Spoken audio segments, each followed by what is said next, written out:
Bem-vindos a mais um episódio de E aí, professor? Bom dia, Walter. Olá, Martin. Você vai bem? Sim, eu estou com um sapo entalado na garganta, mas tudo bem.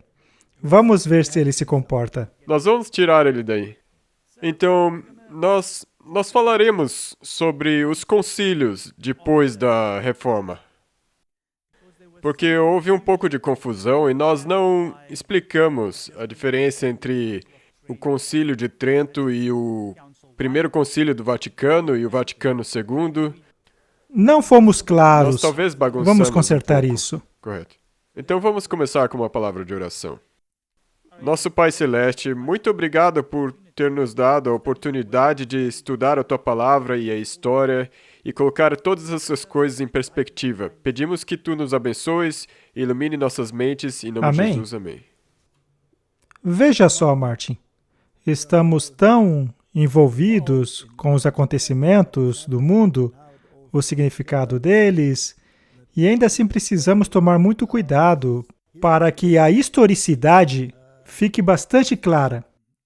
Nesta série, Compreendendo o Papa Francisco, falaremos sobre os concílios pós-reforma, para mostrar que ocorreram alguns concílios e alguns decretos entre eles. Isso é muito importante. Queremos mostrar como eles nos afetam hoje. Agora, eu quero salientar que o mais importante de tudo é o resultado deles. Quais foram os decretos, quais as declarações, qual é o efeito final de tudo isso? Este é o nosso foco, mas para que tudo fique bastante claro, voltemos um pouquinho na história. Vamos tentar colocar os eventos em sua sequência correta. Sim. Vamos começar com uma declaração do Espírito de Profecia. Ele foi retirado do livro O Grande Conflito. Lutero defendeu o Evangelho corajosamente dos ataques que vinham de todos os lados. A palavra de Deus provou-se uma arma poderosa em qualquer conflito. Com esta palavra, ele lutou contra o poder autoritário usurpador do Papa, assim como a filosofia racionalista dos acadêmicos. Ao mesmo tempo que ele permaneceu firme como uma rocha contra o fanatismo que procurava aliar-se à Reforma Protestante. Esta declaração é muito interessante. São destacadas 3 coisas nela. E ele usou a palavra de Deus, que era poderosa para a guerra, para realizar as 3. Número 1. Ele usou a palavra para lutar contra o poder usurpador autoritário do Papa. Ainda temos que fazer isso hoje? Sim. Devemos utilizar a palavra para lutar contra o poder autoritário e usurpador do Papa. Do contrário, o mundo inteiro será engolido pelos enganos. Correto? Esta, portanto, é uma das razões pelas quais somos tão diligentes em produzir esses programas. Sim, para que as pessoas saibam Sim, que não está em harmonia com a Bíblia, a maneira que eles usurparam a autoridade. correto? E palavras doces em tons agradáveis, porém mergulhadas no engano e contrárias às Escrituras, é o veneno mais perigoso. Desta forma, precisamos usar a palavra para lutar contra o poder autoritário e usurpador do Papa. Outra coisa contra a qual ele lutou foi a filosofia racionalista dos acadêmicos. Essa é uma declaração bastante interessante, uma vez que Jesus debateu com os fariseus e os saduceus. Bem, e esses acadêmicos eram muito duros. A qualquer coisa que soasse contrária à interpretação que eles faziam do que estava escrito. Correto? E nós enfrentamos o mesmo problema hoje em dia. Sim, com certeza. Talvez de maneira dinâmica, mas não equivalente. E a terceira coisa é que ele permaneceu firme contra o fanatismo e queria se aliar à Reforma Protestante. Bem, o fanatismo naquela época era diferente Sim. do fanatismo de hoje. O fanatismo daqueles tempos tinha que ver com as experiências emocionais sobre as quais falamos no último episódio, pois elas causavam distúrbios na ordem da igreja. Segundo essas experiências, o Espírito é a norma e não a palavra de Deus.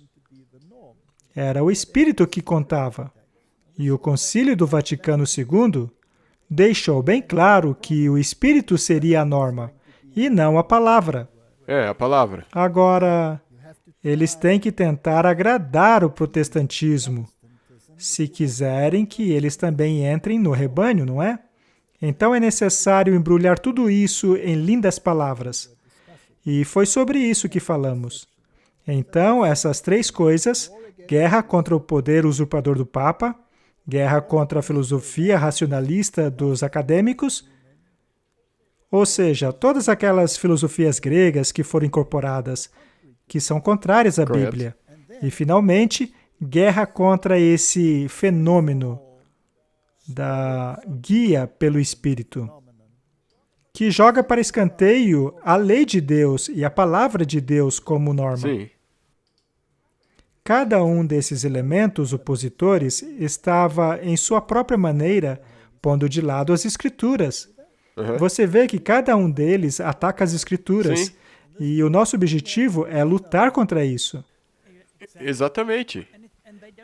E eles não tinham papas na língua sobre esse Não, assunto. os reformadores nunca tentaram esconder isso. Não. Era o trabalho deles. E mesmo o sistema católico também não tem papas na língua com respeito da posição que eles têm sobre a autoridade das escrituras. Eles dizem que eles É estão isso acima. mesmo.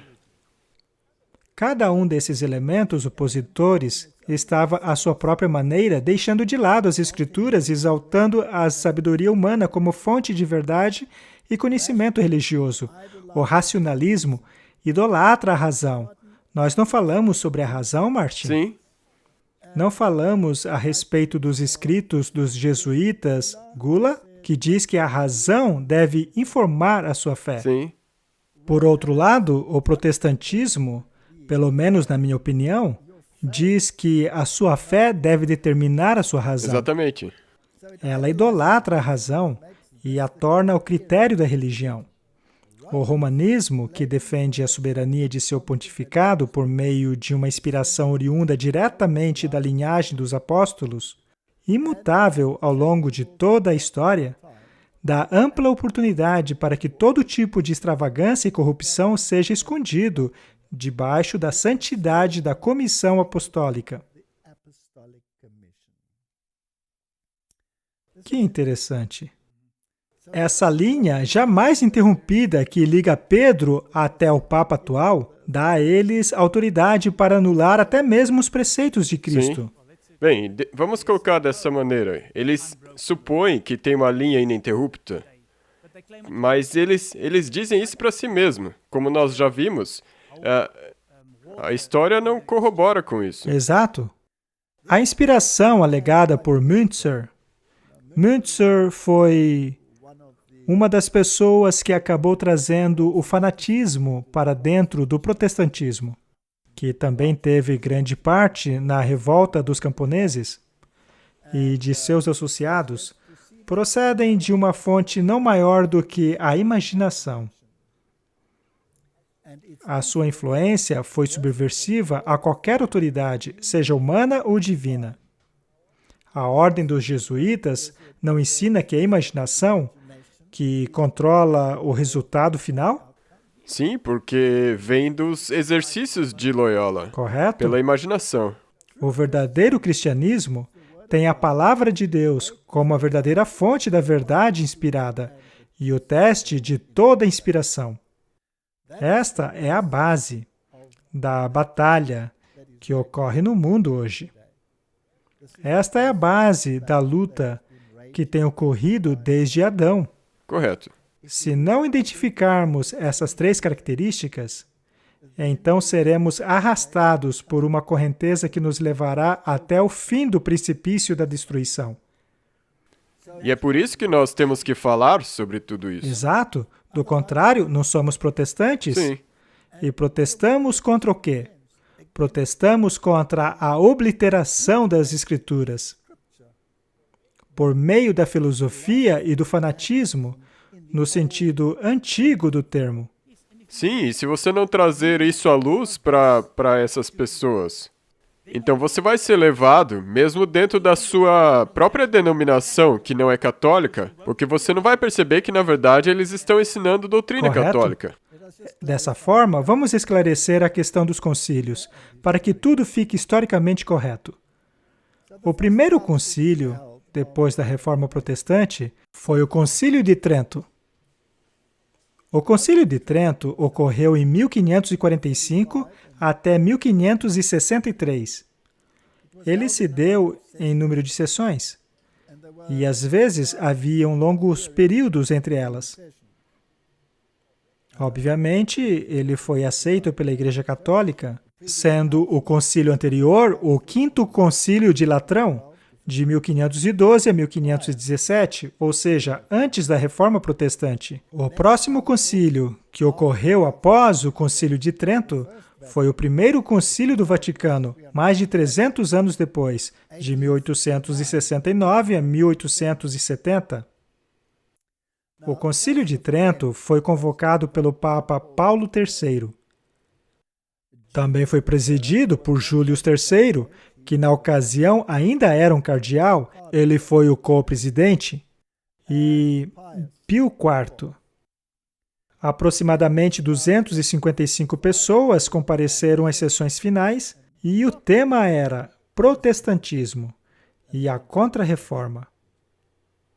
E o grande debate baseou-se nisso, a respeito da legalidade do protestantismo, sobre se ele era um movimento ou se ele era um protesto, e até mesmo se era uma rebelião. O Concílio de Trento decidiu que era uma rebelião, porque os protestantes não aderiram ao sola Escritura, uma vez que guardavam o domingo, que era baseado na tradição da Igreja Católica, e foi isso que o arcebispo de Reggio disse naquele concílio. E, como consequência dessa declaração, a reforma foi condenada como uma rebelião. Correto. E todas as doutrinas, especialmente a sola Escritura, justificação pela fé apenas, sola Christus, que as obras não têm nada a ver com a salvação, tudo isso foi rejeitado pelo Concílio de Trento. Foram aceitos 17 decretos dogmáticos, que discutiam alguns dos então disputados aspectos da religião católica, ou seja, eles confirmaram a posição católica, condenando a posição da Reforma Protestante. Isso ocorreu no Concílio de Trento. Mas o quão importante foi esse concílio? Bem, voltemos a Papa Francisco. Ele fez muitas declarações aparentemente contrárias ao Concílio de Trento. E muitos católicos conservadores estão bastante bravos por causa disso. Mas precisamos compreender como se joga esse jogo. O Concílio do Vaticano II foi realizado com o objetivo de trazer de volta os filhos rebeldes de volta ao rebanho da Igreja Católica.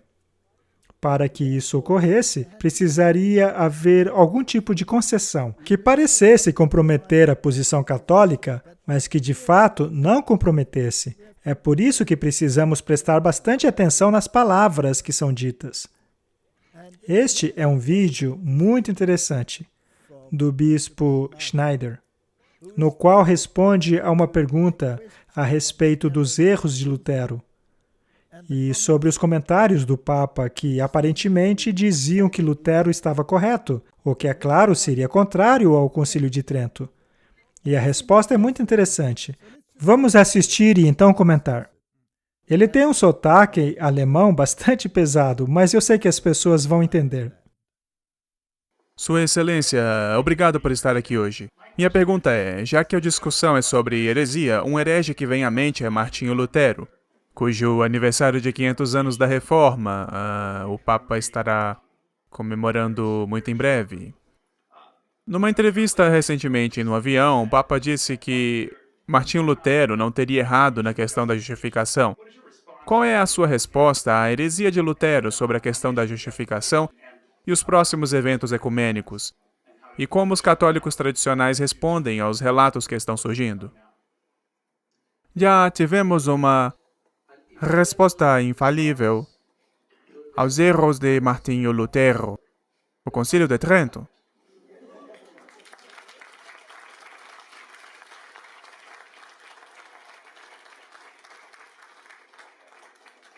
Os ensinamentos do Concílio de Trento sobre os erros de Lutero, repito, são infalíveis.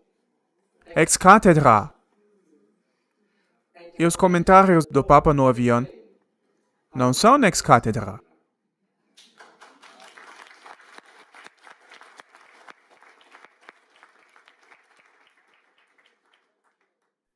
Ele foi bastante claro, Martin. Sim. O que ele disse foi que os comentários do Papa não são ex cátedra, Que significa que? não são infalíveis. Enquanto as declarações do Concílio de Trento, por outro lado, são infalíveis, ex cátedra, não podem ser mudados jamais. Essa é uma pista muito importante, ou seja, muita coisa pode ser dita. E sabia que os jesuítas têm um ditado que diz que você pode mentir se isso favorece a Igreja-mãe? Sim, é assim mesmo. Para avançar, se os fins justificarem os meios. Os fins justificam os meios. Então, é assim que eles operam. E o fato de que eles não podem mudar suas próprias leis também é visto na besta em Apocalipse. Porque é uma combinação de todas as bestas, todas as 4 bestas de Daniel. Correto? E uma delas é os medo-persas. E as leis deles eram imutáveis. Exato, não poderiam ser mudadas. Então, a questão da infabilidade papal, mencionado por ele, era um costume. Eles se chamavam de ultramontanos, o homem do outro lado da montanha. Os protestantes usavam esse termo como zombaria. O Papa, porém, transformou o termo em um motivo de orgulho. O homem do outro lado da montanha, o homem infalível. Só que isso ainda não era um dogma, o que é muito interessante. Portanto, para concretizar que os decretos emitidos ao longo da história, baseados em tradição, eram imutáveis, tinham que ser infalíveis. Correto.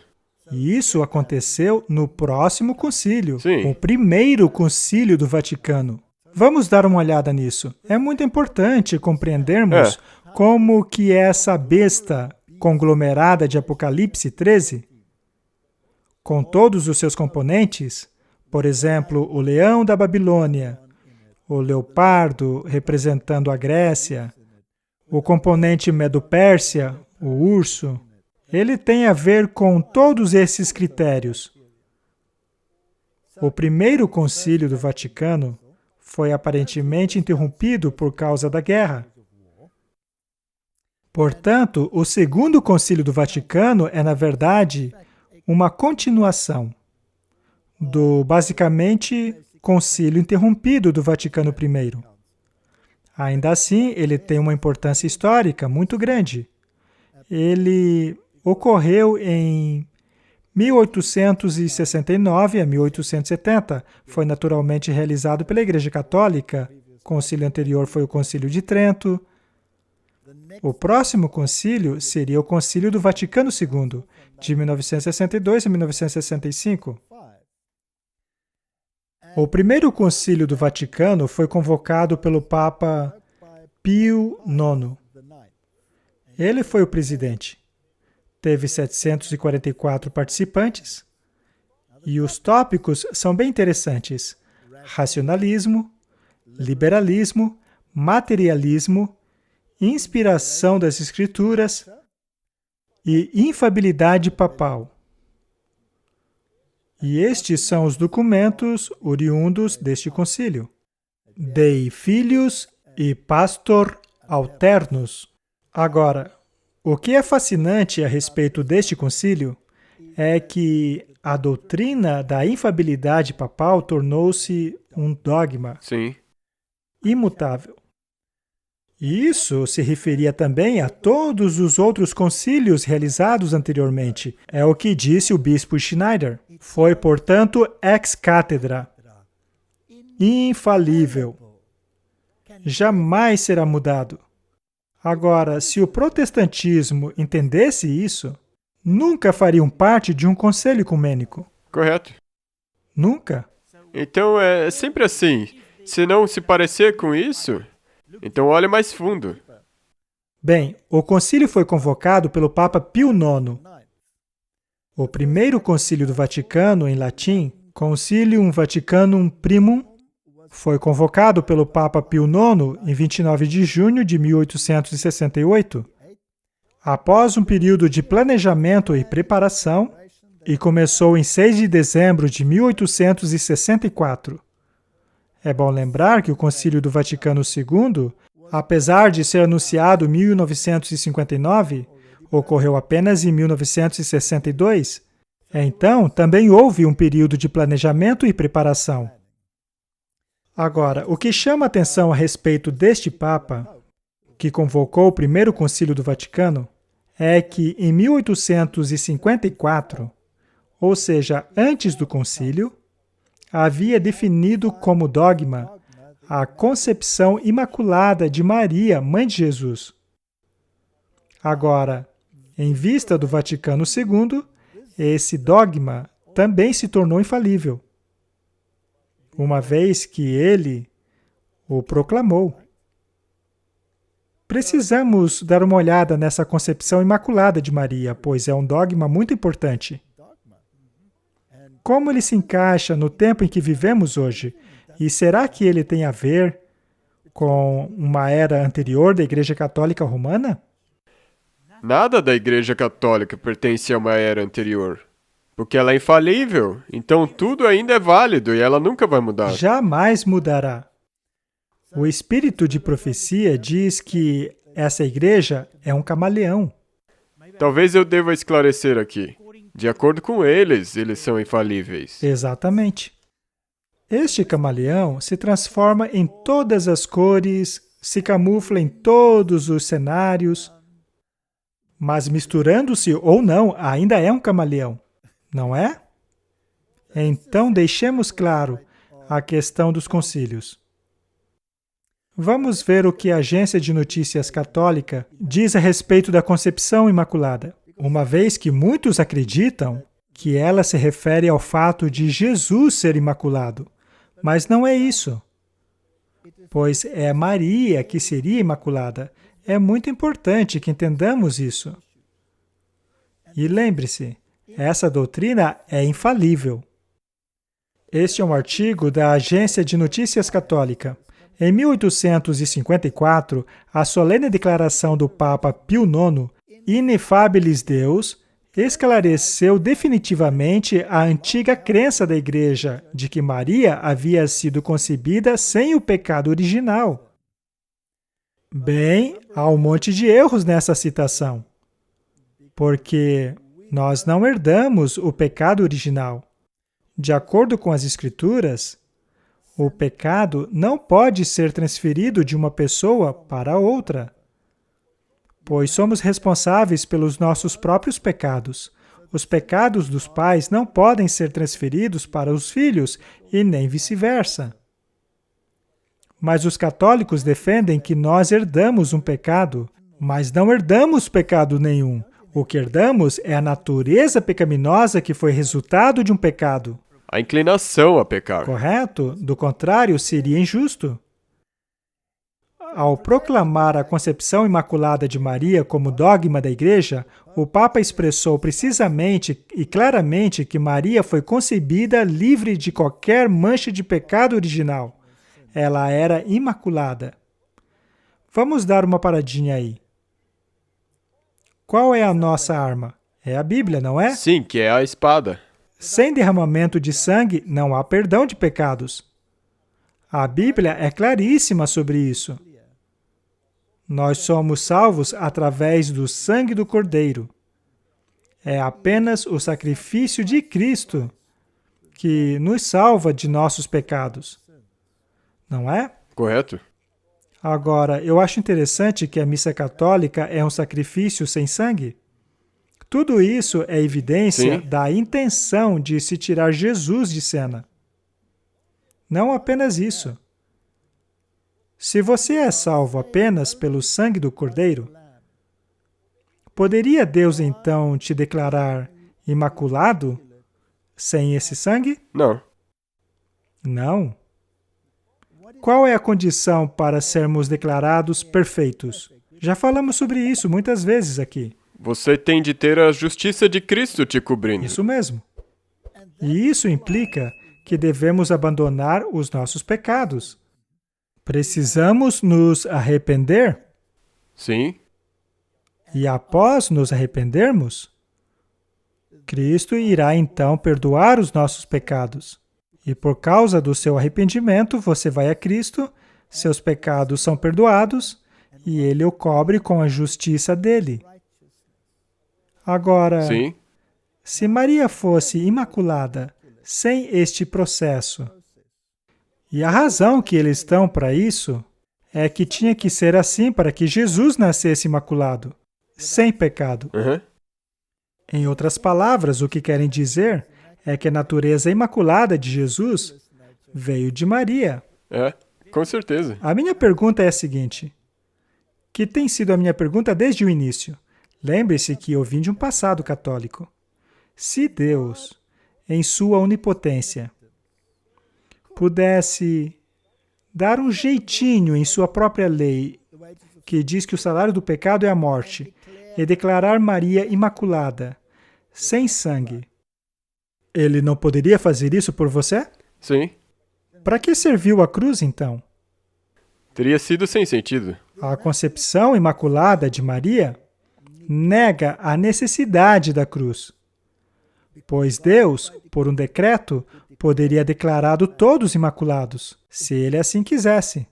O Catequismo da Igreja Católica diz o seguinte a respeito da concepção imaculada de Maria. O esplendor de uma santidade totalmente única, pela qual Maria foi enriquecida desde o primeiro instante de sua concepção, vem inteiramente de Cristo. Ela é redimida de uma maneira mais exaltada ainda por causa dos méritos de seu Filho. O Pai abençoou Maria mais do que qualquer outra pessoa criada. Abençoou-a em Cristo com cada bênção espiritual nos lugares celestiais e a escolheu em Cristo antes da fundação do mundo para ser santa e impecável diante dele em amor. Os pais da tradição oriental chamam a Mãe de Deus de a Toda Santa, Panagia, e a celebram como sendo livre de qualquer mancha de pecado, como que formada pelo Espírito Santo, como uma nova criatura. Pela graça de Deus, Maria permaneceu livre de todo pecado pessoal por sua vida toda. Martin, se ela é livre de todo pecado, Então ela poderia ter sido a salvadora. ela precisa então de um redentor? Ela não precisa de um. Mas a Bíblia diz que ela nasceu debaixo da lei. O que quer dizer que ela nasceu debaixo da condenação da lei. Correto? Ela era uma de nós. Não é verdade? Com certeza. Esse dogma, portanto, atropela o plano de salvação e nos liberta do sangue do Cordeiro. Correto, sabe? E o problema é que se você ler isso, é quase como se fosse coberto de açúcar. Soa muito bom, mas como nós dissemos antes, se parecer bom, olhe mais fundo. E é por isso que, da maneira que você explicou, Chega a ser inacreditável. É uma total distorção da justiça. E é por isso que, ao estudarmos mais fundo, entenderemos por que a visão católica da expiação é de que Cristo nunca morreu por você. correto. Não se trata do sangue, mas das boas obras. Esta é uma questão muito séria. Os protestantes precisam entender isso. Sim, E lembre-se que esse dogma é infalível. Alguns anos atrás, a revista Times trouxe esta capa dizendo Ave Maria. Ela tem sido reverenciada pelos católicos há muito tempo, mas agora os protestantes estão achando suas próprias razões para celebrar a Mãe de Jesus. Agora eu te pergunto, será que os papas foram bem-sucedidos em empurrar isso goela abaixo dos protestantes? com certeza sim. E este é um artigo do Repórter Católico Nacional, que fala a respeito do Papa João Paulo II. Pode ser que o Papa declare Maria corredentora. Especialmente para o Repórter Nacional Católico, aos 77 anos e com a saúde imbatível, o Papa João Paulo II investe virtualmente cada locução com alguma menção de seus anos avançados, mas também de sua devoção a Maria, a Mãe de Jesus. Antes de morrer, talvez ele decida usar o seu carisma e infabilidade a fim de elevar a coroa de Maria a um nível superior. Ele então poderia tê-la declarado corredentora, mas isso nunca aconteceu, e a razão pela qual eu acredito que nunca aconteceu é porque isso poderia ter dado um fim ao movimento ecumênico. Os protestantes provavelmente... Assim eles... Martin, faça isso de novo. Como é que você fez aí? Não. Eles iriam? Mas por que não pularam fora por causa das outras coisas? Não é? Exatamente. Por que não se incomodam com todo o resto? Sim, Mas enfim, Papa nunca foi tão longe a ponto de declará-la corredentora. Há um artigo na revista em que dizem corredentora, mediatriz de todas as graças. Isso faz dela uma corredentora e também uma comediadora. Isso é incrível. Mas o ponto aqui é que ele não chegou a esse ponto. Nunca usou a sua assim chamada infabilidade. Porém, a essência do que ele disse permanece a mesma. Vamos dar uma olhada nisso. correto. É bastante importante. Bem, eu tenho um livreto aqui comigo. É uma cópia, não é original. Nós agora vamos estudá-lo, até certo ponto. Isso nos traz até o Vaticano II. O Papa João Paulo II foi um Papa posterior ao Vaticano II. Vejamos as datas do Concílio do Vaticano II. Ele ocorreu de 11 de outubro de 1962 a 8 de dezembro de 1965. Promovido pela Igreja Católica, o concílio anterior havia sido o primeiro concílio do Vaticano, que havia declarado o Papa infalível, e esse mesmo Papa declarou Maria como sendo imaculada. O segundo concílio do Vaticano foi convocado pelo Papa João XXIII. Ele era o presidente, mas morreu durante o concílio. Dessa forma, o Papa Paulo VI foi o Papa que o concluiu. Cerca de 2.625 pessoas compareceram ao concílio, e seu objetivo foi terminar as tarefas não completadas do Vaticano I, assim como a empreitada ecumênica para atingir as necessidades do mundo moderno. E conforme mostramos no episódio anterior, foi aí que o Papa Paulo VI optou pelo homem como o centro, Sim, ao invés de Deus. correto. Portanto, o homem precisa estabelecer o seu reino aqui na Terra. Sim, O que, é claro, é contrário ao que Cristo disse a respeito do reino dele. e nós também vimos que Deus tem que se adaptar aos tempos, e não os tempos se adaptarem a Deus. Correto? E vários documentos saíram deste concílio. Vemos uma lista deles aqui. Todos eles são fruto do Vaticano II. E lembre-se, estamos falando a respeito do Papa Francisco ser também um Papa do Vaticano II. E há um detalhe interessante que não pode passar batido. Pouco tempo antes do Concílio Vaticano II, o Papa Pio XII, em 1950, isso são 12 anos antes do Vaticano II, invocou a infalibilidade papal para definir o dogma da Assunção da Virgem Abençoada em sua Constituição Apostólica Munificentissimus Deus. Esta é mais uma interessante progressão, infalível, não é? Mais uma vez é dito lá que o Papa invocou sua infalibilidade Sim. para afirmar que Maria nunca morreu, foi para o céu. O que é lógico, Martin, pois se ela não tinha pecados, e o salário do pecado é a morte não se aplicaria a ela, não é? Correto? Ela, portanto, foi para o céu.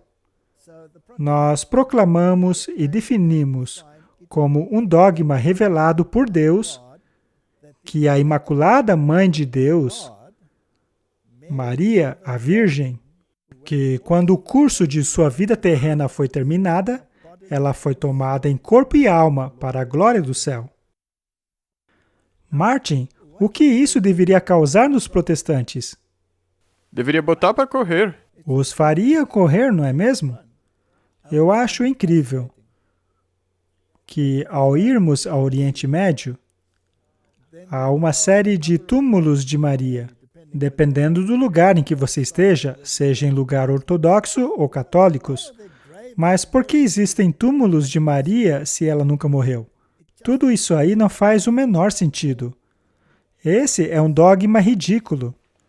Mas o ponto importante que quero trazer aqui é o porquê é possível. O porquê é possível aos protestantes aceitarem que alguém como Maria ou qualquer outro santo possam exercer um papel tão importante estando do outro lado deste mundo físico. Isso aconteceu porque eles negligenciaram um importante ponto da Reforma. Martinho Lutero deixou absolutamente claro que os mortos Estão dormindo. dormem. Correto? Eles acordarão somente quando? Na ressurreição durante a segunda vinda. Na segunda vinda. E será somente os justos que ressuscitarão na segunda vinda. Correto? Martinho Lutero foi bem claro em relação à doutrina do sono da alma, assim como também eram os outros reformadores da Inglaterra. Eles foram bem claros. Mas por alguma razão, essa doutrina, que é tão clara na Bíblia, não foi incluída no catequismo deles. E então o antigo erro papal da imortalidade da alma acabou sendo incorporado. Isto abre uma brecha para aceitarem qualquer bobagem, como, por exemplo, a de que podemos pedir ajuda a Maria ou a qualquer santo. Correto. Podemos então ver uma progressão ao longo do tempo, historicamente, como esses dogmas foram se firmando. Ao irmos à página da Igreja Católica, procurando por uma definição do dogma da Assunção, encontramos o seguinte: é em nossa própria era que o privilégio da Assunção corporal de Maria aos céus, a Virgem Mãe de Deus, certamente brilhou mais claramente. Este privilégio brilhou de maneira mais radiante desde que o nosso predecessor de memória imortal, Pio IX, proclamou solenemente o dogma da concepção imaculada da Mãe de Deus. De acordo com a regra geral, Deus não pode conceder ao justo o efeito total da vitória sobre a morte, até que o fim chegue. E é por isso que os corpos até mesmo dos justos se corrompem depois da morte, e apenas no último dia estes se unirão às suas almas gloriosas. Vamos parar aí. Isso não é bíblico. Correto. uma vez que o livro de Gênesis nos diz claramente que Deus pegou o pó da terra, expirou nele o fôlego da vida e o homem tornou-se uma alma vivente. Sim. E esta alma vivente é a entidade completa. Martinho Lutero acreditava nisso. Só que eles separaram em duas entidades para se livrarem da corrupção do físico, para que possam pregar que o não físico continua vivo. Correto. Mas Deus quis que a abençoada Virgem Maria fosse isenta dessa regra geral.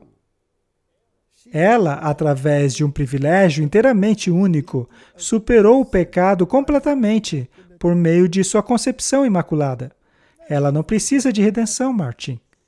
E como resultado disso, ela não estava sujeita à lei de permanecer na corrupção da sepultura. E ela não precisou aguardar até o fim dos tempos para a redenção de seu corpo.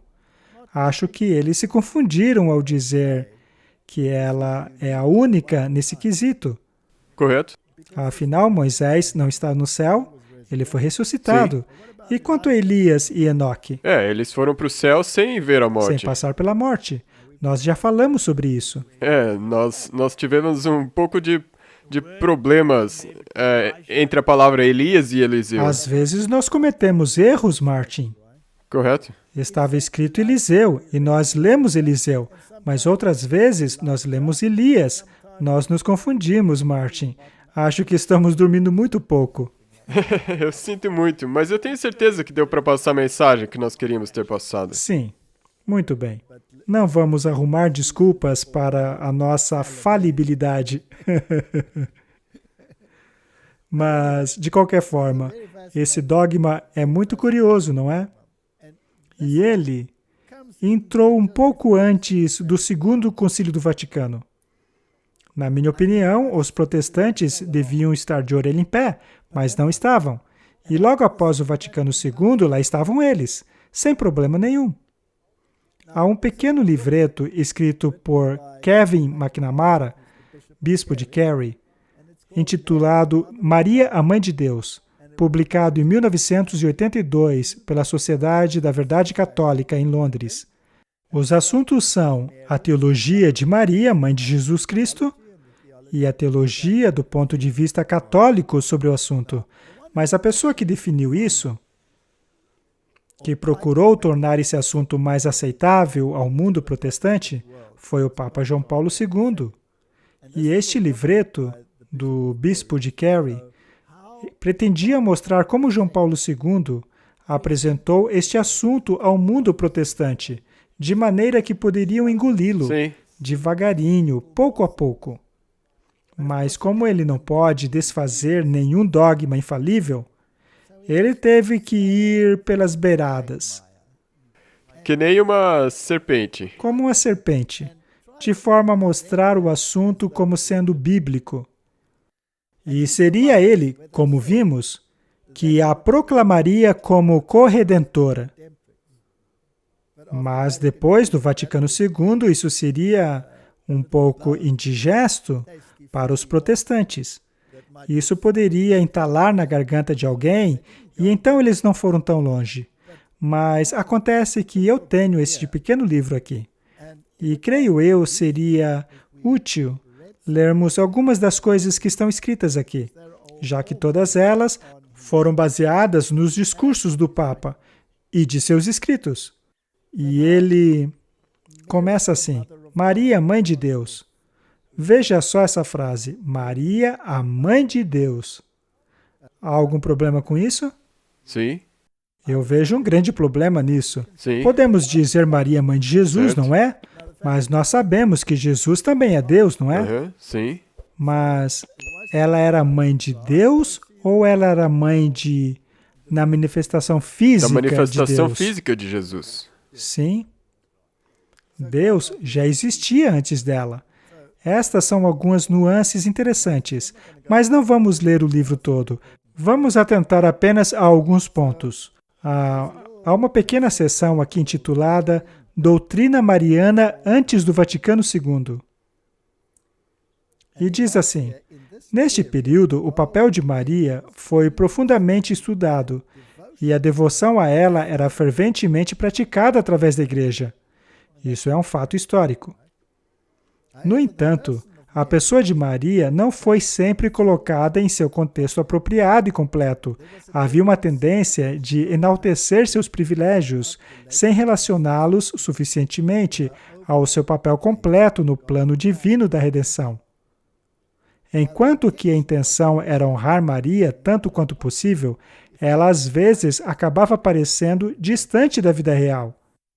As glórias dela foram destacadas de tal maneira que a sua peregrinação pessoal tendia a ficar em segundo plano. E por causa da brilhante luz que envolvia Maria, a rainha, corria-se o risco de a humilde Virgem de Nazaré fosse às vezes perdida de vista. O problema era a veneração que ela recebia, pois isso afastava os protestantes. Correto. Então eles tiveram que trazê-la de volta à terra um pouco para torná-la mais aceitável, sem retirar os seus atributos, já que existem dogmas infalíveis nessa questão. Ela é Imutável. imaculada. Isso é imutável. Ela não viu a morte, foi direto para o céu. Sim. Isso está na Bíblia? Não?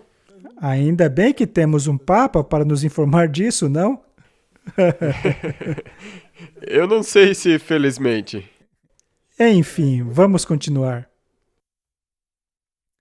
Os maravilhosos privilégios de Maria, as grandes coisas feitas a ela por Deus, são certamente enfatizadas e amavelmente contempladas, mas são sempre conectadas pelo Papa ao papel que Deus deu a Maria na história da salvação.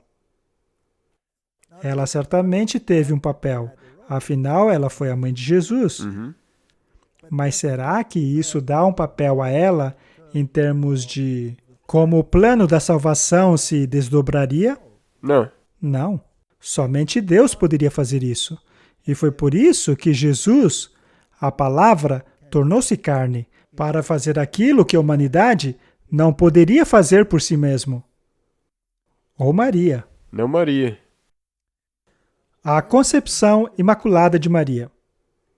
O ponto de partida do Papa João Paulo II, com relação à parte de Maria no plano de salvação divina, é o mistério de sua imaculada concepção.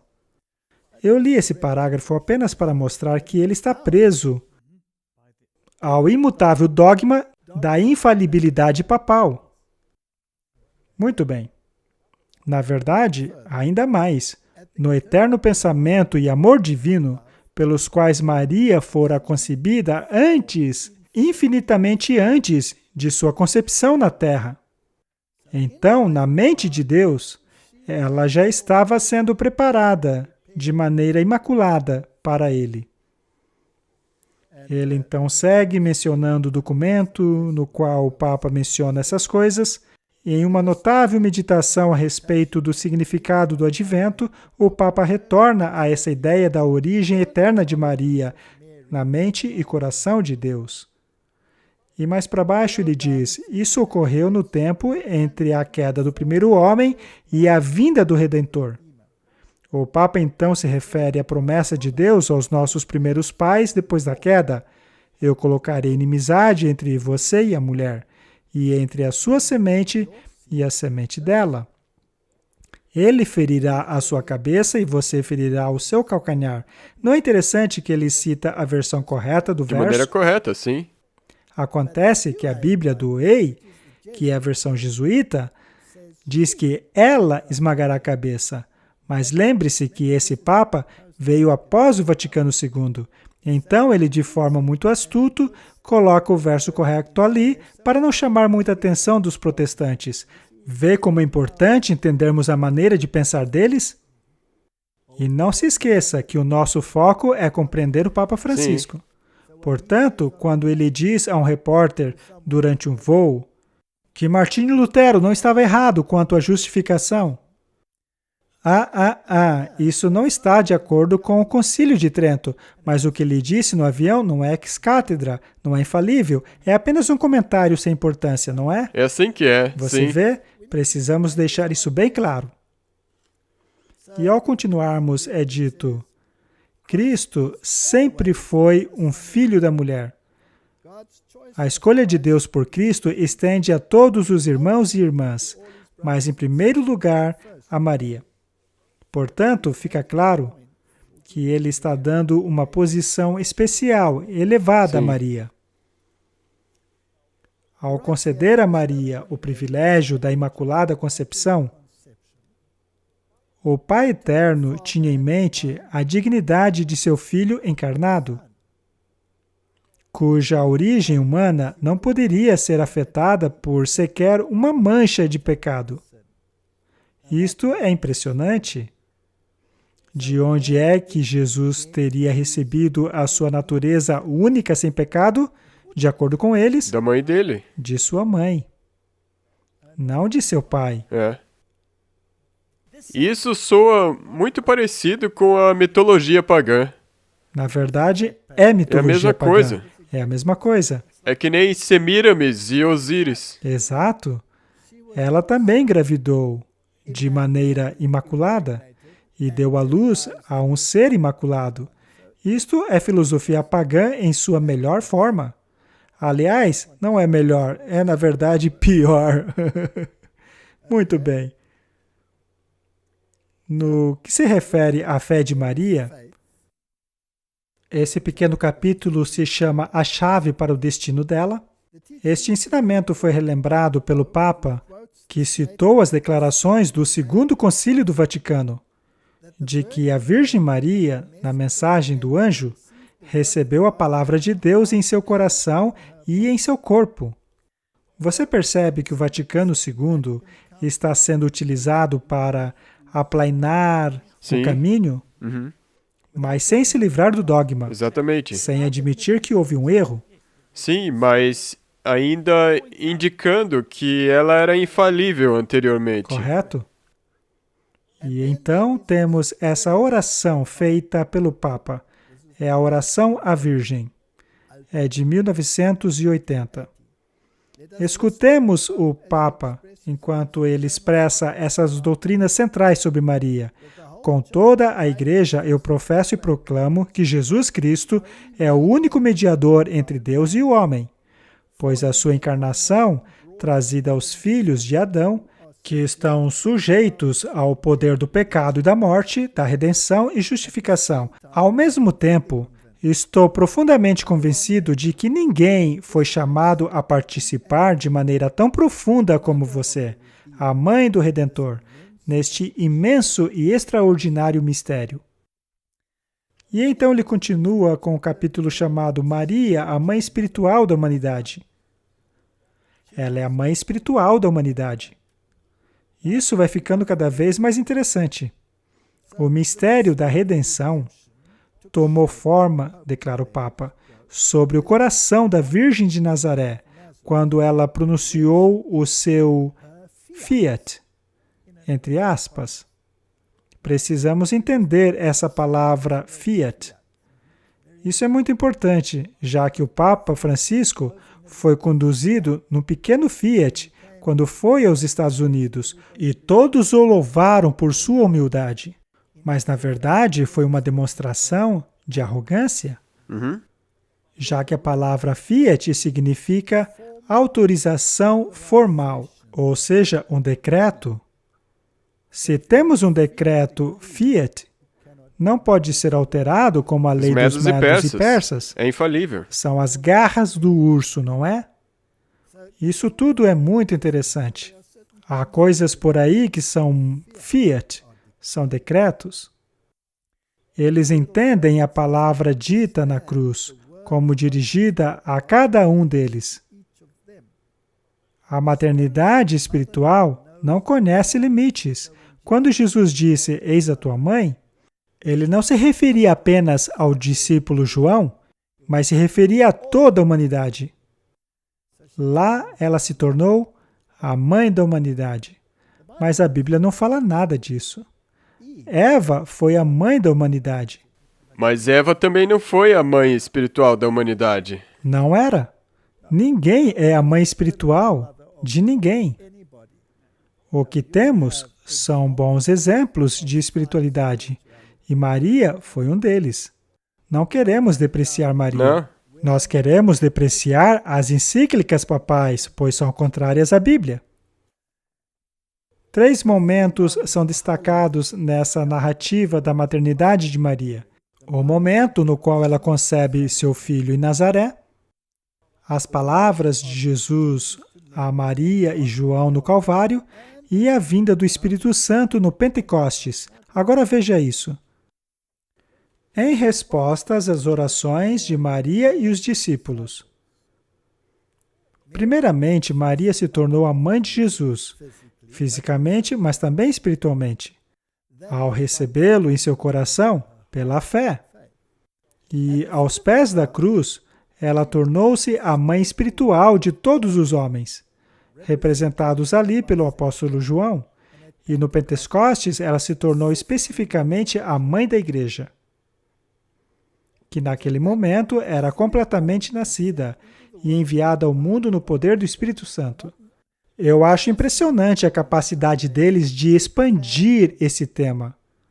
Certa vez, foi publicado um artigo numa revista alemã que dizia que João Paulo II não era contrário à ideia de que Maria fosse parte da Trindade.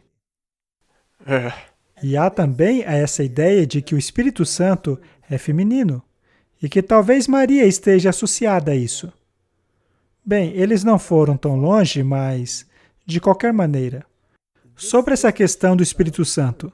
E assim como Maria, a Virgem de oração de Nazaré, a Virgem da fé e confiança em Deus, havia sido instrumento ativo do Espírito Santo na encarnação do Divino Redentor. E agora, no cenáculo, o Espírito Santo usou a oração dela, sua fé receptiva integral, para finalmente trazer a igreja à existência. Desta forma, Maria continua o seu papel maternal, iniciado desde o momento da encarnação. Martin, segundo eles, quem é o mediador pelo qual o Espírito Santo trabalha? Maria? Maria? Então, se são as orações dela que são usadas, então essa parte do santuário onde o incenso sobe, essas orações então não são mais de Não, Jesus, agora e é sim de Maria. Nós vamos chegar aí. Mas discutimos no último episódio, e algo bastante complicado, que o movimento carismático, que é baseado no Espírito Santo, de acordo com este documento, é um movimento de Maria. Agora, de uma certa maneira, Maria é a negação do que Deus disse, pois Deus disse que o salário do pecado é a morte, e que todos pecaram e foram destituídos da glória de Deus. Sim. Não há um justo sequer. Não há sequer um. Maria nasceu debaixo da lei, ou seja, debaixo da condenação da lei. Ela tem tanta necessidade de redenção como qualquer outra pessoa. Sim. E vimos que o papado negou tudo isso e fez dela a mediadora do Espírito Santo. Agora eu pergunto, quando a Bíblia diz que a Babilônia dos fins dos tempos será um lugar cheio de pássaros detestáveis, o pássaro é um símbolo do Espírito Santo, mas é um pássaro puro. Portanto, o pássaro imundo é o espírito imundo. Não seria isto a manifestação do demônio? Aham. É interessante. É. E como você disse, nós discutiremos isso. Isto concerne aos protestantes. Sim. A respeito de Maria, aos pés da cruz, ele diz: é importante lembrar que o Papa, neste e em todos os seus ensinos marianos, que está de acordo com o Vaticano II, e evita completamente o uso do termo corredentora neste contexto. Ele está neste livro. Então é por isso. Ele evita, mas o pensamento está aí. Eles estão invocando Está? e empregando, mas não usam a palavra. Não.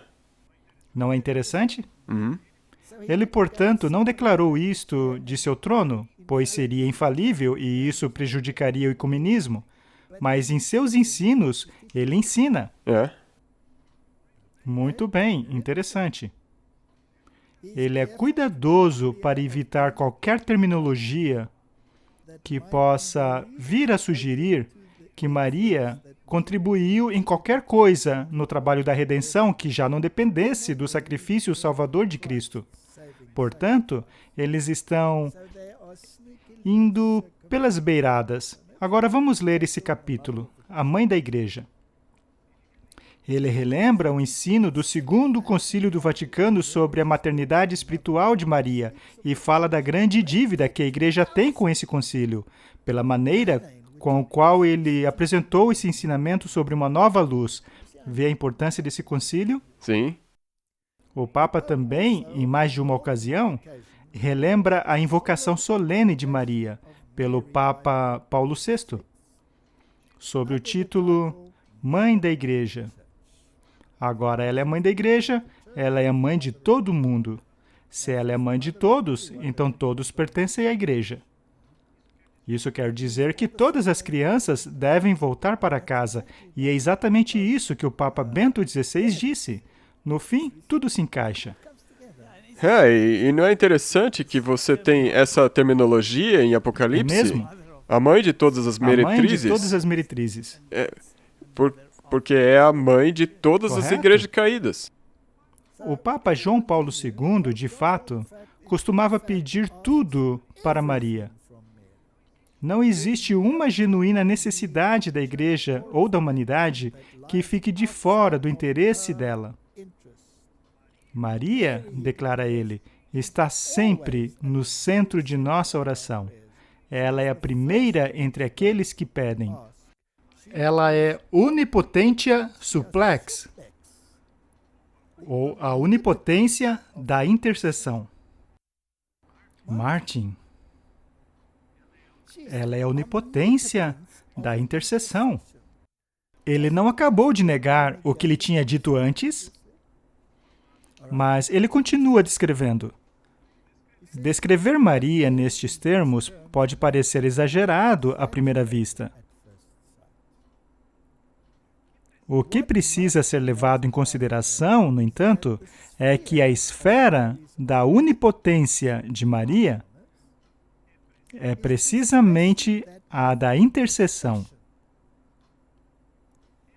Ela é a eficácia que nunca falha com o seu Filho Divino das orações da Mãe. Ou seja, ela é a corredentora, ela é a coadvogada. Estes títulos foram sugeridos que ela advoga para o povo de Deus, o que tira Jesus de sua posição. Sim. Ele então fala do gênio da mãe. Eu me lembro que Madre Teresa disse, sem Maria, sem Jesus. É. Bem, eu acho que isso resume tudo, não? Exatamente. Eu gostaria de lembrar a Madre Teresa de Calcutá, que é ao contrário, sem Jesus, sem Maria. Pois foi Jesus que a criou em primeiro lugar. Sim. Muito bem. De acordo com o Segundo Concílio do Vaticano, Maria ocupa um lugar na Igreja que é o mais alto depois de Cristo e também o mais perto de nós. E ele cita Numen Gentium, página 53. Mas devemos enfatizar que isso não significa que devemos considerar Cristo como distante, em contraste com Maria, que está próxima. A própria Maria é parte do mistério de Cristo e de sua redenção. Nela, Cristo está presente como filho da mulher. Cristo não existe separado dela. Isso tornou-se um dogma, o que é absolutamente incrível. Martin, se você precisasse promover uma doutrina como essa com relação à sua mãe, seja você um homem bom ou um homem mau, é apenas uma hipótese. Será que a sua mãe está intimamente envolvida em qualquer decisão que você tome em sua vida? Não. Não.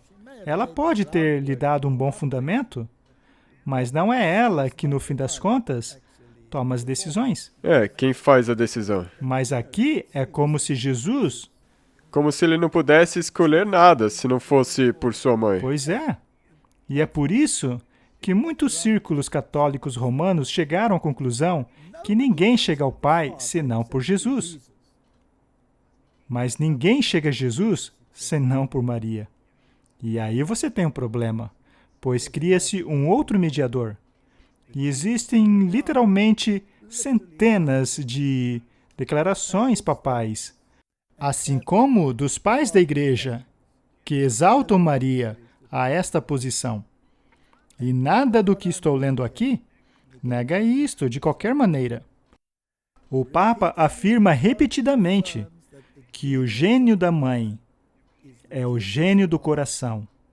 Uma mãe, diz ele, é o coração personificado, e esse gênio é expresso em amor, e é por isso que Maria, como mãe, é chamada a guiar todos para o Redentor, a fim de testemunhar a ele, mesmo sem palavras, apenas com amor, no qual o gênio do coração é expressado.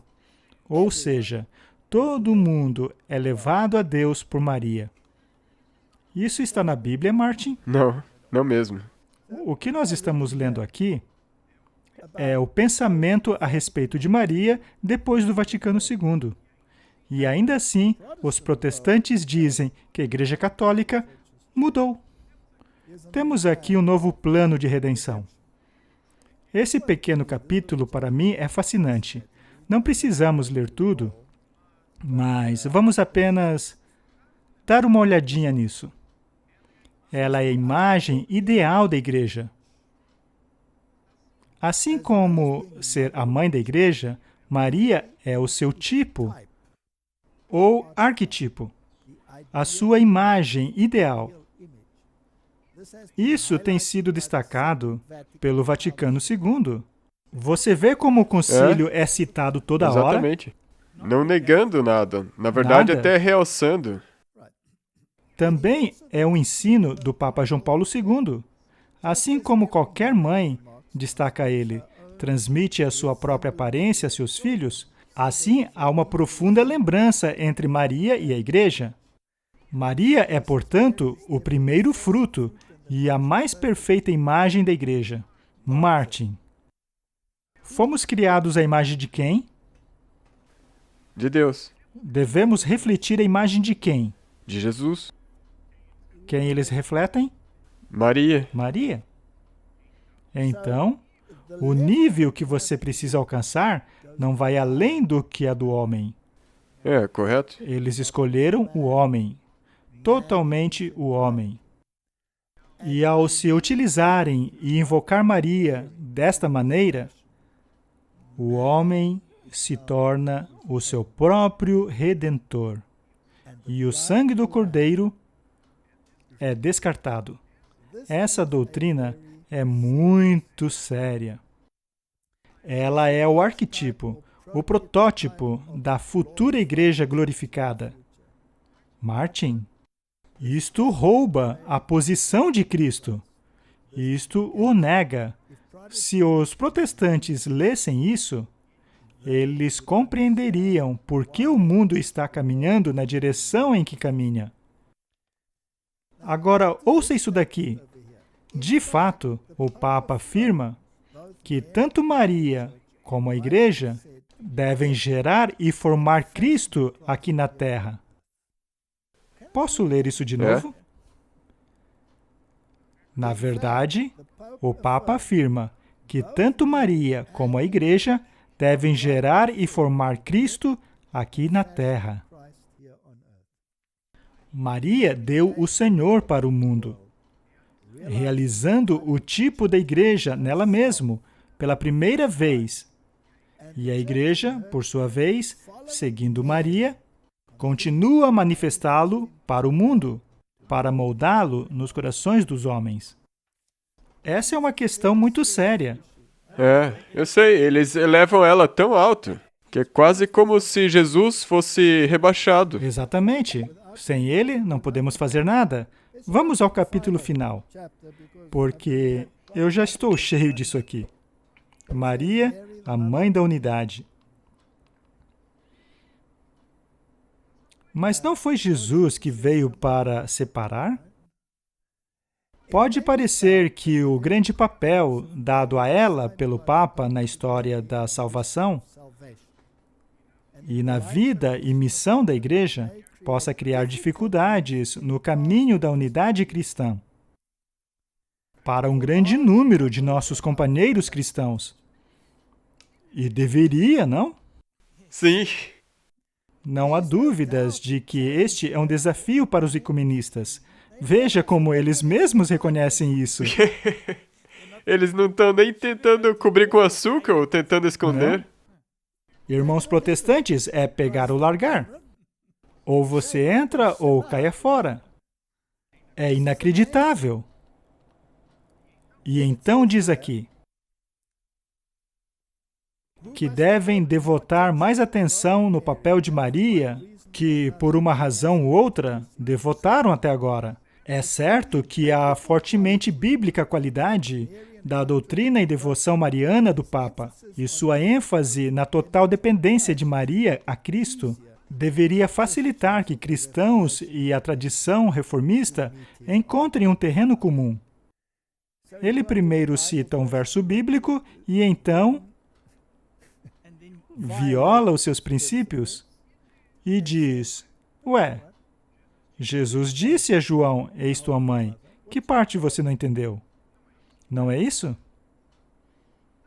Tanto quanto concerne o Papa, não há dúvida que, seja qual for a dificuldade ecumênica percebida por ele na doutrina mariana da Igreja, ao menos em curto prazo, essas dificuldades não deveriam, em sua visão, justificar nenhuma diminuição no papel de Maria, como consta nas Escrituras e compreendido pela tradição da Igreja. Vamos parar por aí. Nós não mudamos. Nossas doutrinas são infalíveis. Nós não vamos mudar a nossa posição sobre Maria. Nós até podemos jogar uma cobertura de açúcar por cima, por causa de vocês. Mas ou vocês aceitam ou sofram as consequências. É isso que eles estão dizendo. É isso que querem dizer. Dito isso, vamos seguir em frente. Houve também alguma confusão ao citarmos Tomás de Aquino? Em algum ponto eu disse que ele foi mencionado em várias encíclicas papais, incluindo a Rerum Novarum. E ser mencionado nestas encíclicas e fazer parte desse processo que ocorreu depois do Vaticano II, é claro, Tomás de Aquino viveu há muito tempo atrás, mas nós dissemos que Tomás de Aquino é mencionado em várias encíclicas, como a Rerum Novarum. E precisamos enxergar para onde isso nos leva, pois isso é importante. Sim, nós temos alguns exemplos de no que isso está se materializando em nossos dias. Correto? Vamos ler essa declaração mais uma vez. Ele escreveu, porque os bens de alguns pertencem a outros pela lei natural, não é pecado quando o pobre toma os bens do seu próximo. Nós precisamos falar ainda sobre essa questão da lei natural, talvez no próximo programa. Tomás escreveu, nos casos de necessidade, todas as coisas são propriedades comuns, portanto não é pecado tomar a propriedade do outro, pois a necessidade a tornou um bem comum.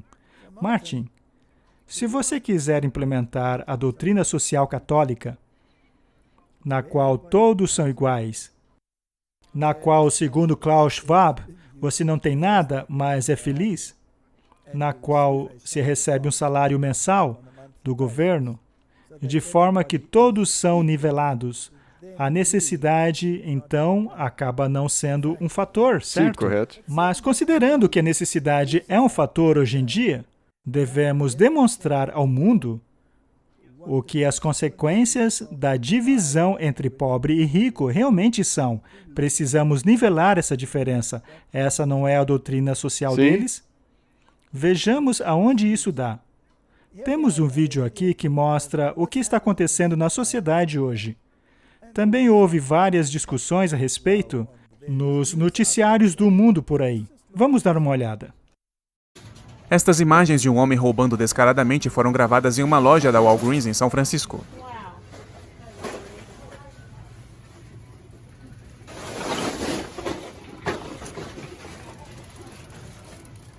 Inacreditável.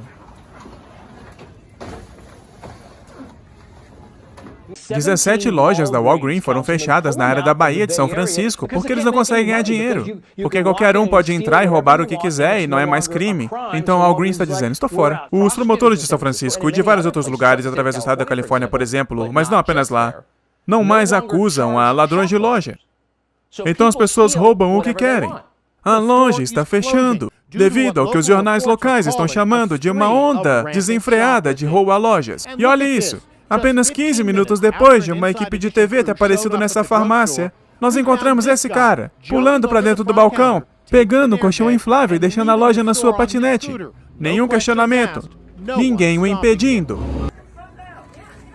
Um homem neste vídeo disse que cenas como estas são vistas diariamente.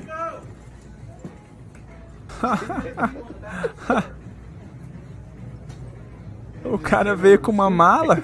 Essa é loucura, cara. Todos os dias. Eles vêm todo dia com mala? Sim.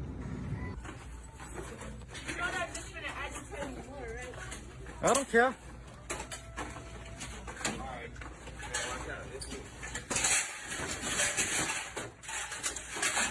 Chama a polícia.